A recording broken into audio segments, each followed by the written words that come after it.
우리 옆 사람과 인사하겠습니다. 사랑합니다. 축복합니다.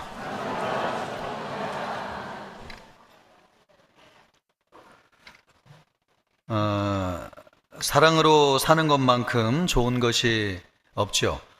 사랑으로 살면 삶이 풍성해집니다. 또 관계도 깊어지죠. 또 사랑하면 행복하고요. 또 사랑하면 만족이 있습니다. 오해가 풀리고 관계가 회복되는 것도 사랑할 때 이루어지는 일이죠. 부부도 평생을 살면서 사랑하며 살 수 있다고 하는 것만큼 행복하고 좋은 것이 없는 것 같습니다. 아무리 많은 돈을 가지고 있어도 그 돈이 우리 행복을 위해서 쓰여지려면 진짜 사랑이 있어야 된다 생각이 듭니다. 세계적인 기업을 세운 사람이 아마존이라고 하는 기업 여러분 아실 텐데요. 그 기업을 세운 제프 베조스라고 하는 사람이 있습니다. 젊은 시절에 아내와 함께 기업을 창업해가지고 구멍가게처럼 시작했는데 이 회사가 세계적인 기업이 돼가지고 얼마나 큰 회사가 됐는지요. 그러면 어려운 시절에 잘 살아보려고 결혼해가지고 이렇게 열심히 살았으면 그 정도 돈을 벌고 성공했으면 행복해야 되지 않겠습니까? 그런데 2019년도에 25년 동안의 결혼 생활을 마치고 두 사람이 이혼을 했습니다. 이혼을 하면서 남편이 아내에게 위자료로 준 돈이 우리나라 돈으로 51조입니다. 그러니까 이런 얘기를 들으면 놀라시는 분들도 계신데 이혼할 만 하겠다 이런 생각 하실지 모르겠는데 51조로도 채울 수 없는 것이 행복이죠. 자식과 헤어지게 되고 또 가정이 깨어지고 부부가 나뉘어지는데 여러분 그 51조로도 합칠 수 없는 것이 부부관계입니다. 사랑으로만 합칠 수 있어요, 그죠? 그러니까 사랑이 이렇게 참 좋은 것인데 이 사랑을 우리가 가질 수 없다고 하는 것이 우리 인간을 참 불행하게 만드는 것입니다. 그러나 평생을 백년해로 하면서 행복하게 사는 부부들을 보면은 전부 다 사랑이 있는 부부들이죠. 전에 인간극장이라고 하는 드라마에서 니마 그 강을 건너지 마오 이런 드라마를 했는데 보니까 많은 분들이 여러분 감동이 있었잖아요. 이 강원도 산골에 10대의 어린 나이에 부부가 만나가지고 백년해로를 하셨어요. 그래서 지금은 이제 돌아가셨지만 그때는 주무실 때에도 부부가 손을 잡고 주무시는 겁니다. 그리고 아내가 남편 목욕을 시켜주세요. 그리고 남편이 아내를 바라보는데 그 얼굴에 막 주름이 얼마나 가득하겠어요? 그런데 세상에서 제일 이쁜 신부를 보는 것처럼 그렇게 바라보며 살고 있는 것이. 그래서 6남매를 키웠는데요. 얼마나 행복하게 잘 키웠는지. 그 강원도 산골에 뭐가 있겠습니까? 가진 것도 없죠. 가난하죠. 어렵죠. 그런데 사랑이 있으니까 그거 다 극복하고 이겨내는 것입니다. 이렇게 볼 때 여러분 51조로도 얻을 수 없는 것이 사랑이고 가난도 부요하게 하는 것이 사랑인데 이 사랑만큼 좋은 것이 없다. 아멘입니까? 사랑이 있어야 됩니다. 이걸 누가 모르겠어요. 그런데 문제는 참 사랑하기 어렵다고 하는 것입니다. 사랑하며 살아야 된다고 하는 걸 모르는 사람은 아무도 없는데 사랑하고 싶다고 해가지고 사랑하기 쉬운 것이 아니라는 것이죠. 우리의 마음속에는 사랑하기 힘든 것들이 있는데 우리가 이기적입니다. 나만 생각하는 이기적인 생각이 있어요. 그래서 사랑하려면은 포용하고 끌어안아야 되는데 이기적이어서 사랑하기 어렵습니다. 또 상처를 잘 받습니다. 그래서 사랑이 참 오래 가야 되는데 중간에 상처를 받다 보면 사랑이 식어버리게 되는 것이죠. 또 우리는 나에 대한 수준이 너무 높아요. 또 표현의 차이가 있는데 상대방이 이해하는 것을 내 높은 수준으로 이해하려고 하다 보니까 너무 격차가 심해가지고 결국은 헤어지고 마는 일들이 많이 있습니다.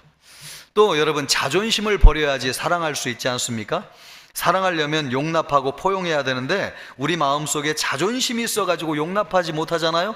그래서 끝까지 사랑하지 못하는 일들이 많이 있습니다. 이런 것을 보면은 우리는 타고난 인성 자체가 사랑하기에 합당하지 않은 인성을 가지고 있다고 하는 것을 알 수 있습니다.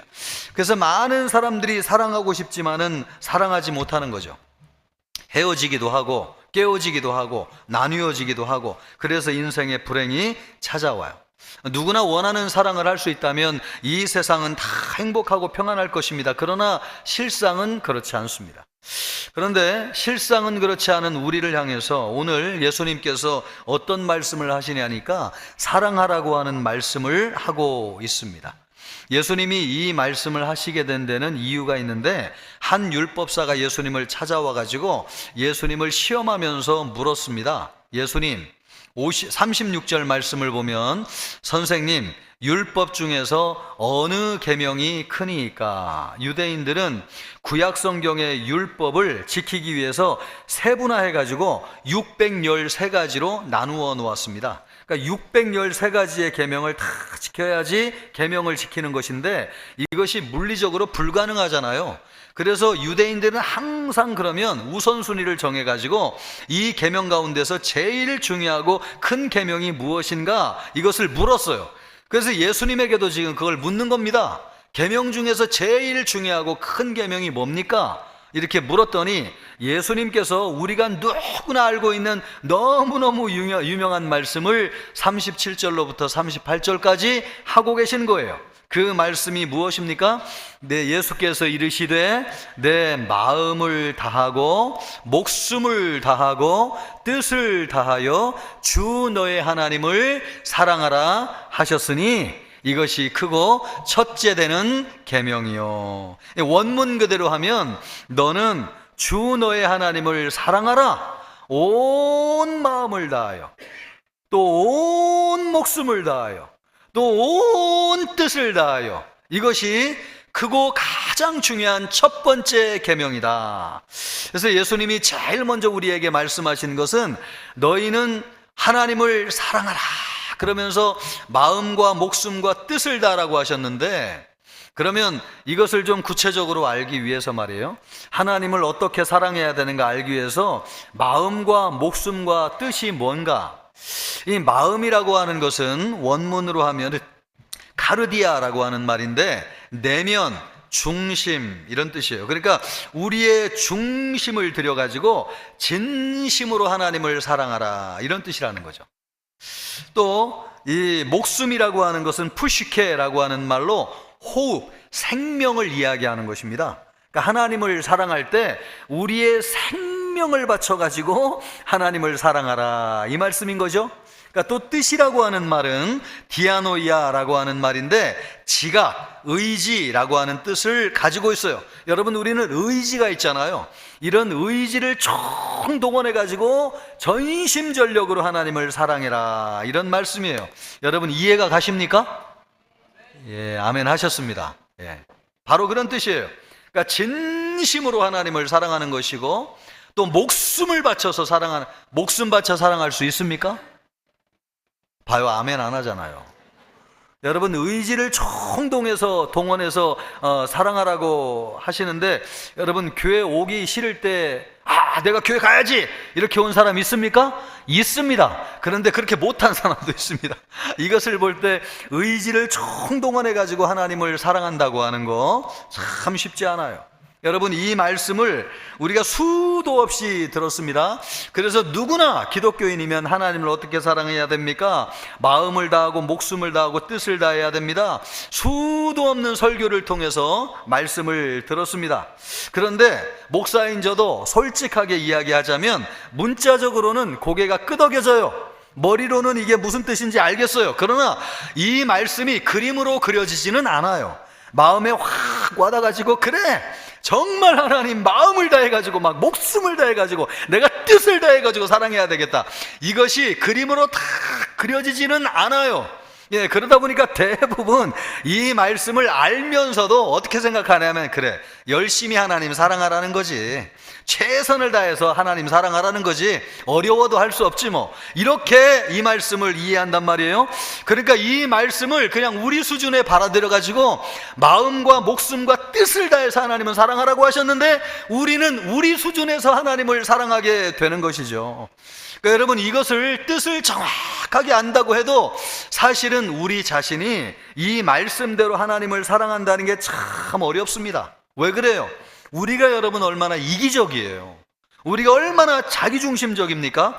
하나님을 어떻게 사랑해야 되는지 아는데 같이 살고 있는 아내도 결혼해가지고 3년 지나면 신혼생활이 식어가지고 사랑이 식어버리는데, 여러분 눈에 보이지 않는 하나님을 여러분 정말 우리가 이렇게 사랑할 수 있습니까?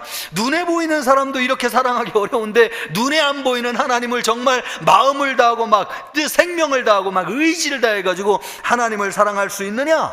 이렇게 못해요, 여러분. 우리는 여러분 시기심이 있어요. 또 우리는 상처를 받기 쉬워요. 또 우리는 여러분 아주 이기적이에요. 또 용서하지 못하는 상처를 가지고 있어요. 기대치가 너무 높아요. 하나님이 내가 원하는 대로 안 해주면 그냥 마음의 사랑이 식어버려요. 그러니까 하나님에 대한 사랑이 끝까지 이렇게 마음으로 다 사랑할 수 없고 생명과 뜻을 다하여 사랑하기가 어려워요. 사실은 이 사랑이 우리에게 불가능해요. 근데 왜 성경은 우리에게 마음을 다하고 목숨을 다하고 뜻을 다하여 사랑하라고 말씀하는 것인가? 그것은 하나님을 이렇게 사랑하신 분이 있기 때문에 그렇습니다. 하나님을 이렇게 실제로 사랑하신 분이 있어요.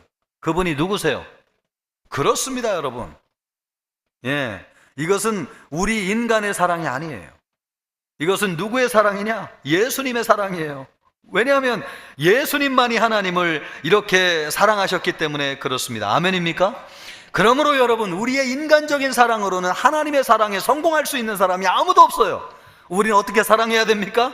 예수님이 사랑하시는 것처럼 예수님의 사랑으로 사랑해야 돼요. 예수님은 정말로 마음을 다하고 생명을 다하고 뜻을 다해서 하나님을 사랑하셨는가? 그럼요.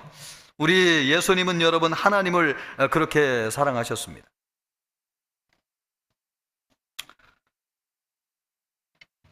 마음을 다해서 우리 예수님은 그렇게 사랑하셨는데, 마가복음 1장 35절 말씀을 보면 이렇게 말씀하고 있습니다. 새벽 아직 밝기 전에 예수께서 일어나 나가 한적한 곳으로 가사 거기서 기도하시더니, 여러분 사람이 누군가를 진짜 사랑하는지 안 하는지 보려고 하면 그 사람이 혼자 있을 때 뭐 하는지 보면 알 수 있어요. 그런데 우리 예수님은 새벽 일찍 일어나 가지고 제일 먼저 하신 일이 하나님 앞에 나아가서 기도하시는 일이었습니다. 왜요?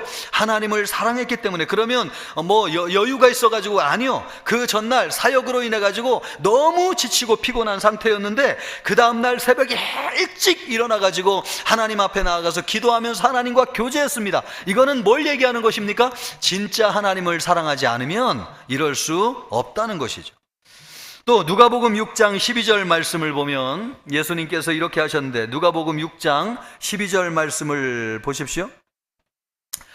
이때에 예수께서 기도하시러 산으로 가사 밤이 새도록 하나님께 기도하시니라. 우리 예수님이 밤새도록 기도하셨는데 낮에는 사람들을 만나고 또 사역으로 분주하고 바빴습니다. 그래서 시간 낼 수 있는 것이 밤밖에 없었어요.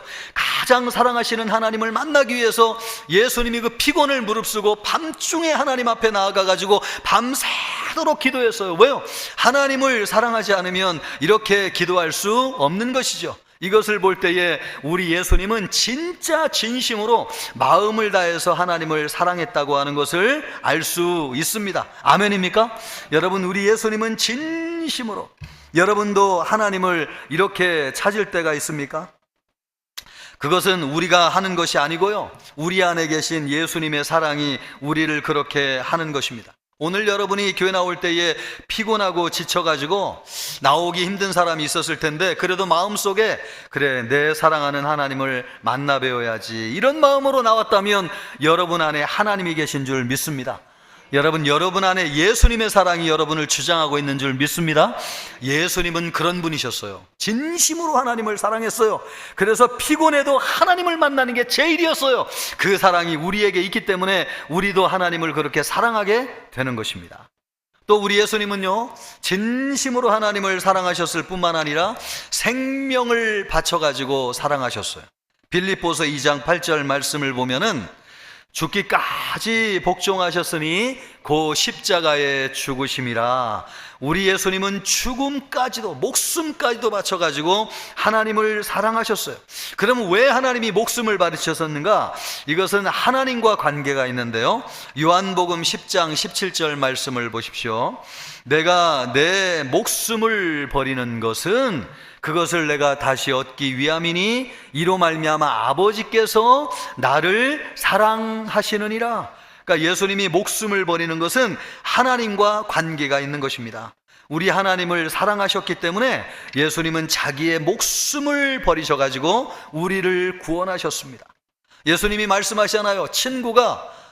친구를 위하여 자기 목숨을 버리는 사람이 친구를 제일 사랑한다고 얘기하고 있잖아요.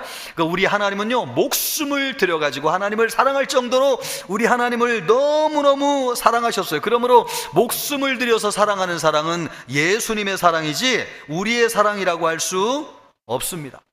우리 성도들 가운데도 간혹 이런 사랑을 하시는 분들이 계세요. 코로나로 인해 가지고 생명이 위협에 찾아왔는데 간이 너무 치명적으로 아파가지고 이식을 받지 않으면은 살 수가 없는 상황이었는데 이분의 언니가 찾아와 가지고 그 자리에서 여러분 간을 이식해 줘 가지고 이분이 새 생명을 얻고 살아나게 되었다는 것 아닙니까? 여러분, 아무리 형제라도 자기의 간을 떼어준다고 하는 것은 정말 어려운 일이죠. 그런데 이 일을 어떻게 할 수 있는 것입니까? 그 안에 하나님의 사랑, 예수님의 사랑이 있는 것입니다. 목숨을 들여가지고 하나님을 사랑하는 그 예수님의 사랑이 이 언니의 마음속에 있을 때에 자기의 생명을 나누어 주는 것입니다. 여러분, 이런 사랑은 우리 인간의 사랑이 아니에요. 주님의 사랑으로 사랑하는 것입니다. 아멘입니까? 여러분, 우리 안희숙 여사라고 죽으면 죽으리라고 하는 책을 쓰신 분이 계신데 이분은 일제시대 때에 감옥에 갇혔어요. 그래가지고 순교하고 싶은 마음, 하나님을 위해서 내 생명을 드리고 싶습니다. 하나님을 위해서 순교할 수 있다면 나에게 영광입니다. 그래서 순교해달라고 간절히 기도했는데 하나님이 그 기도를 받지 아니하시고 감옥에서 그냥 풀려났어요. 이것이 이 안희숙 여사에게는 평생 한으로 맺혔어요. 우리 같으면 여러분 풀려난 것을 감사해야 되는데 이분은 죽지 못하고 풀려난 것이, 순교하지 못한 것이 너무 가슴 아프고 원통합니다. 그래서 살아생전 살면서 호요식하지 않고 여러분 순교하는 심정으로 평생을 사실 정도로 순교하고 싶은 마음이 아주 많았던 분이에요. 이런 마음도 누가 주시는 것입니까? 그 안에 예수님이 계시기 때문에 예수님의 사랑이 그를 주장하는 것입니다. 왜요? 예수님의 사랑은 하나님을 위해서 자기의 생명을 바치는 사랑이기 때문에. 혹시 우리 가운데도 하나님을 너무너무 사랑해서 하나님, 나 하나님을 위해서 죽을 수 있습니다, 하나님을 위해서 내 제일 귀한 생명을 드릴 수 있습니다, 그런 사랑이 있다면 그거는 우리의 사랑이 아니라 예수님의 사랑입니다. 그 사랑이 여러분에게 부어지시기를 주님의 이름으로 축복합니다. 우리 예수님은 또 여러분 뜻을 다하여 정말로 하나님을 사랑했는데 이 뜻이라고 하는 것이 의지를 총동원해 가지고 하나님 사랑하는 것이잖아요. 그것을 제일 잘 볼 수 있는 것이 겟세마네 동산입니다. 그 겟세마네 동산에서 예수님이 기도하실 때 하나님, 이 잔을 내게서 지나가게 해주시옵소서. 그러니까 예수님의 마음은 이 잔이 그냥 지나가는 거였어요. 그런데 예수님이 뭐라고 기도하고 있습니까? 그러나 나의 원대로 마시고 아버지의 원대로 되기를 원하나이다. 아버지의 원대로 되기를. 여러분, 죽음의 길, 십자가의 길, 저주의 길 누가 가고 싶겠어요? 예수님도 육신을 가진 인간이셨잖아요. 그 길을 가고 싶지 않은 마음이 예수님에게도 있었어요. 그러나 우리 예수님은 그것을 뛰어넘는 하나님을 사랑하는 마음이 있었어요. 그래서 자기의 의지를 꺾고 하나님 앞에 자기의 의지를 순종하셨어요. 그래서 하나님의 의지에 순종하여서 하나님을 사랑하였습니다. 여러분, 자기의 뜻을 꺾어가지고 하나님을 사랑할 수 있는 것은 예수님의 사랑밖에 없어요. 저도 여러분 신앙생활하고 목사가 된다고 할 때 이 신학교 가가지고 목사 되는 게 참 싫었어요. 그래서 세상에서 그냥 영화롭게 살면서 예수님 잘 믿고 섬기기를 원했는데 기도하면 기도할수록 하나님이 내 의지를 꺾게 하시고 신학교에 가가지고 지금 목사가 되게 하셨는데 여러분, 이것은 내 의지나 내 사랑이 아닙니다. 여러분, 내 안에 계신 예수님이 그렇게 하신 줄 믿습니다. 그래서 내 의지를 꺾을 수 있었어요. 그 사랑은 누구의 사랑이냐? 예수님의 사랑이었습니다. 그래서 예수님의 사랑으로 이 자리에 서게 됐고 하나님을 위해서 쓰임받는 종이 될 수 있었습니다. 우리 안에서 이렇게 역사하시는 분은 누구신가? 바로 예수님이십니다. 우리는 여러분 마음을 다하고 생명을 다하고 뜻을 다해서 하나님을 사랑하라 그러면 이 말씀이 참 마음속에 부담이 됩니다. 그것은 우리가 할 수 있는 사랑이 아니에요. 예수님만이 하실 수 있는 사랑이에요. 그래서 예수님의 사랑으로 하나님을 사랑하라는 말씀이에요. 요한복음 15장 9절 말씀을 보십시오. 요한복음 15장 9절 말씀 같이 읽습니다. 아버지께서 나를 사랑하신 것 같이 나도 너희를 사랑하였으니 나의 사랑 안에 거하라. 아멘. 이 말씀을 잠깐 보여주세요. 누구의 사랑 안에 거하라고 말씀하고 있습니까? 예수님의 사랑 안에 거하라고 말씀하고 있습니다. 그런데 누가 예수님의 사랑 안에 거할 수 있느냐? 나도 너희를 사랑하였으니. 예수님이 우리를 사랑하신다고 하는 것을 믿는 사람은 예수님의 사랑 안에 거하는 것입니다. 믿습니까? 그 사랑 안에 거할 때 예수님의 사랑이 우리를 하나님을 그렇게 사랑하게 하는 것입니다. 우리의 의지와 생명으로 하나님을 사랑하는 것이 아니고 예수님의 마음으로, 예수님의 생명으로, 예수님의 의지로 우리 하나님을 사랑하게 되는 것입니다. 그래서 우리 하나님을 참 기쁘게 하고 우리 하나님을 사랑할 때에 우리가 얼마나 기쁘게 되는지요. 여러분, 예배도 드리게 되고 신앙생활도 기쁘게 하게 되고 우리의 삶도 풍요로워지고 관계가 회복되어지고 이런 모든 사랑의 축복이 우리에게 주어지는데 그것은 예수님의 사랑으로 말미암아 우리에게 주어지는 것입니다. 바라기는 예수님의 사랑으로 하나님을 사랑하기를 축복합니다. 여러분, 어떻게 사랑해야 되겠어요? 마음을 다하고 생명을 다하고 뜻을 다하여 그것은 주님이 하신 것처럼 사랑하게 될 때 여러분에게 예수님의 사랑이 부어지기를 주님의 이름으로 축복합니다. 여러분의 심령 속에, 마음 속에 이것이 하나님 사랑하는 거구나, 이 말씀이 들어왔습니까? 들어왔습니까? 또 할까요? 여러분, 들어왔습니까? 여러분, 이 말씀이 들어온 사람은 그 안에 하나님의 사랑, 예수님의 사랑이 우리를 주장하기 시작하는데 그때부터 우리의 내면에, 우리 안에 변화가 나타나기 시작해요. 어떤 변화가 나타나느냐? 첫째, 자기를 사랑하게 됩니다. 자기를 사랑해요. 우리 인간이 참 불행한 것은요, 자기를 참 사랑하는 것 같지만은 그거는 생명에 대한 애착이지 진정한 사랑이 아닙니다. 우리는 왜 우리 자신을 사랑하지 못하는가? 내가 미워요. 내가 마음에 들지 않아요. 왜냐하면 내가 죄로 인해서 하나님을 배반하고 떠났다고 하는 것을 본능적으로 알기 때문에 그렇습니다. 내 인생이 안 풀리고 가족이 안 되고 관계가 어려워지고 헤어지게 되면 결국은 혼자 남았을 때 자기 자신을 자책해요. 그 자책한다는 뜻이 뭐예요? 여러분, 내가 내 자신을 사랑하지 않는다는 것이죠. 그래서 우리 인간은요, 자기를 사랑하지 않기 때문에 참 불행합니다. 자기를 사랑하지 못하는 사람은 하나님과의 관계도 나타나게 되는데 하나님을 두려워합니다. 하나님을 예배할 때 경외하는 긍정적인 두려움이 아니라 죄졌을 때 하나님을 피하고 싶은 부정적인 두려움. 그래서 하나님 앞에 서고 싶지 않아요. 아담과 하와가 여러분 죄를 지었을 때에 하나님을 피해가지고 나무 뒤에 숨었잖아요. 자기가 자기를 사랑하지 않는 사람은 하나님 앞에 나왔을 때도 벌 받을까봐 나왔지만은 하나님을 진심으로 사랑해가지고 나오지는 않아요. 그래서 하나님이 두려워요. 예배 안 드리면 막 벌 받. 그러니까 신앙생활이 전혀 즐겁지 않은 것이죠. 교회 나와서도 여러분 웃는 얼굴로 주님을 맞이할 수가 없어요. 두려움이 나를 주장하기 때문에. 이 모든 것이 왜 그런 것인가? 자기 자신을 사랑하지 않기 때문에 그래요. 그러나 하나님의 사랑, 예수님의 사랑이 그 속에 들어와 있는 사람은 자기 자신을 사랑하게 돼요. 왜요? 하나님이 나를 사랑한다고 하는 것을 믿기 때문에 그렇습니다. 여러분, 하나님이 우리를 사랑하십니까? 그 증거가 어디에 있어요? 예수님이 십자가에서 우리를 위해서 죽으심으로 하나님이 우리를 사랑하신다는 것을 보여주셨잖아요. 아멘이죠? 그래서 여러분, 하나님의 사랑을 믿는 사람, 예수님의 사랑이 그 속에 들어와 있는 사람은 자기를 용서하게 돼요. 여러분, 자기의 죄책감으로 자기를 괴롭히지 않아요. 예, 자기를 사랑하게 돼요. 그래, 자기와 화해하게 돼요. 자기에게 여유를 갖게 돼요. 그래, 너그럽게 돼요. 다른 사람과의 관계에 영향을 줘요.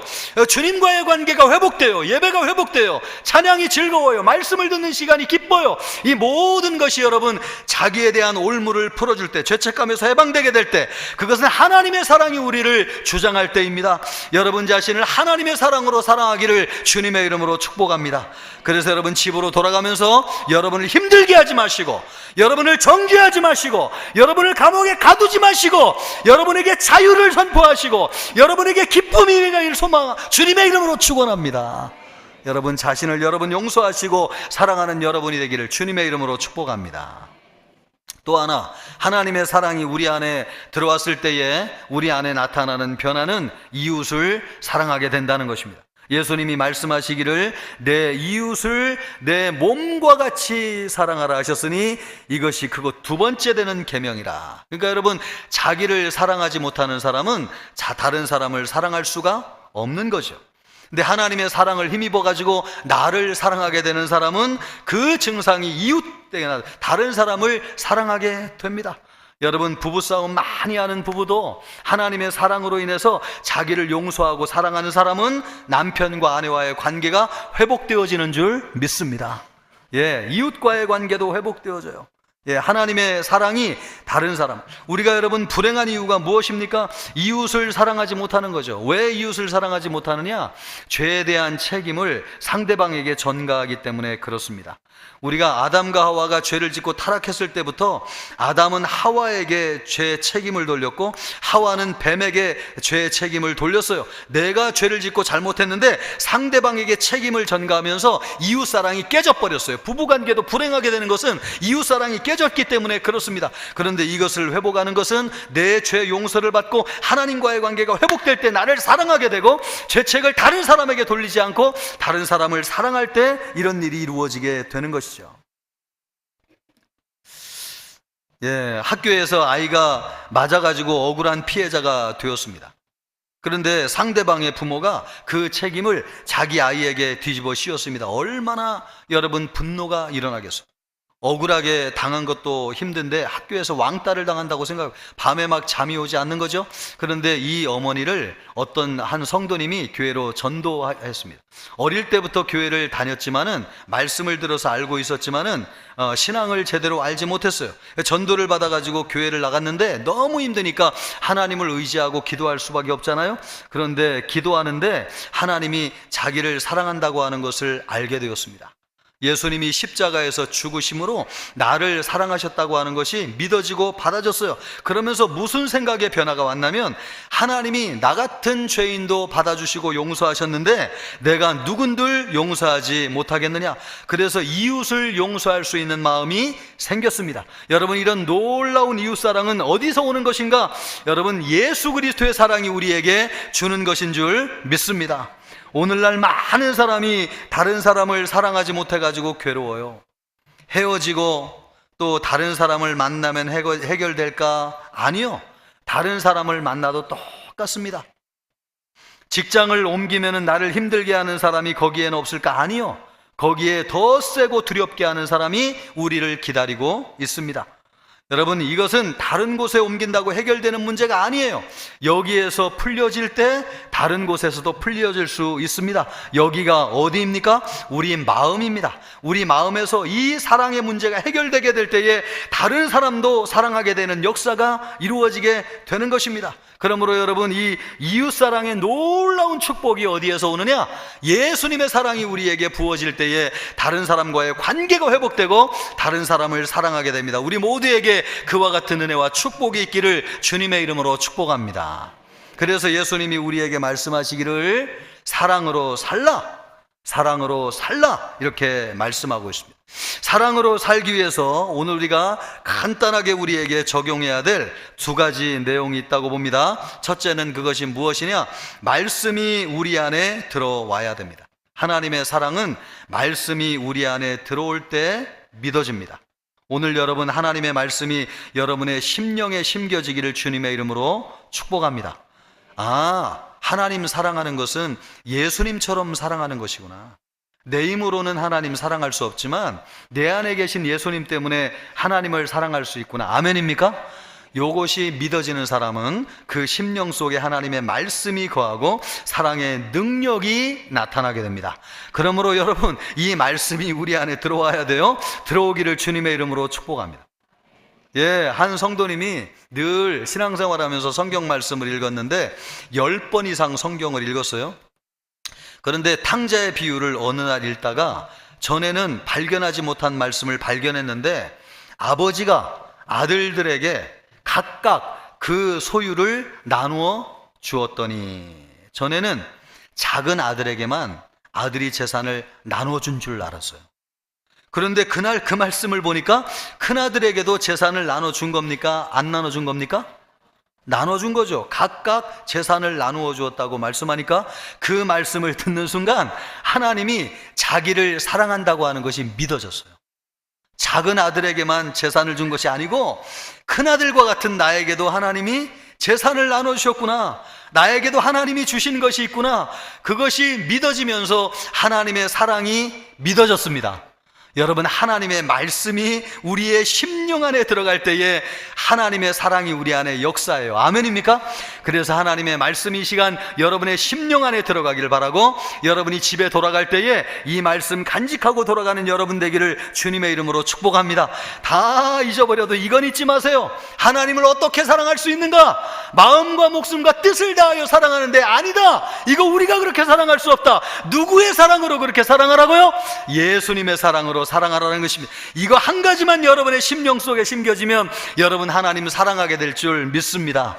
그렇게 하나님 사랑하기를 바랍니다. 또 하나, 우리가 사랑으로 살기 위해서 또 하나 적용해야 될 또 하나가 있는데, 그것이 뭐냐니까, 사랑하라고 하는 말이 참 좋은 말인데 이 말이 잘못하면 우리의 관계를 깨뜨리고 비극과 불행을 시작하게 하는 말씀이 될 수 있다는 거.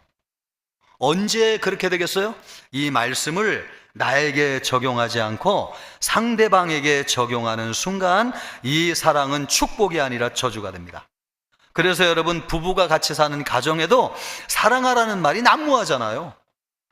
막 남편 보고 막 아내가 사랑해달라고 그러고, 또 아내가 남편 어떻게 해야 되지? 자기가 뒤집어서도 남편 사랑해달라고. 그런데 여러분, 사랑이 제일 많이 얘기되는 가정에서 왜 불행한 것입니까? 사랑을 나에게 적용하지 않고 상대방에게 적용하기 때문에 그렇습니다. 여러분, 하나님을 이처럼 사랑하라고 하는 말씀을 옆 사람에게 주신 거예요? 나에게 주신 거예요? 그럴 때 천국이 시작돼요. 그럴 때 우리의 가정이 하나님 나라가 돼요. 그럴 때 여러분, 우리 교회에 놀라운 생명의 역사가 있게 되고 관계가 회복되고 풍성해지고 여기에 하나님의 나라가 임하게 되는 줄 믿습니다. 직장에서도 여러분, 이 말씀 직장 동료 향해서 적용하면 그 직장이 저주가 돼요. 여러분, 거기가 하나님 나라 아니에요. 죽고 싶은 곳이에요. 그런데 직장 출근해가지고 이 말씀 나에게 적용하는 순간 직장이 하나님 나라가 되는 줄 믿습니다. 그러므로 여러분, 이 말씀이 우리에게 진정으로 축복이 되기를 원한다면 누구에게 적용해야 된다고요? 나에게 적용해야 돼요. 여러분, 이 말씀 목사에게 적용하고 싶은 마음 있습니까? 먼저 나에게죠. 이 말씀 여러분, 남편에게, 아내에게 적용하고 싶은 마음 있습니까? 나에게 먼저 적용하세요. 우리 아이들 보고, 우리 아이들은 왜 나를 이렇게 존경하지? 아니요, 여러분, 내 마음속에 이 말씀 적용하면 아이들이 따라오게 될 줄 믿습니다. 그러므로 이 말씀이 우리 모든 성도들에게 사랑과 축복의 말씀이 되기를 바라고, 그래서 여러분, 관계가 풍성해지기를 바라고, 우리의 삶에 하나님의 나라가 이루어지는 행복한 삶이 이루어지시기를 우리 주님의 이름으로 축복합니다.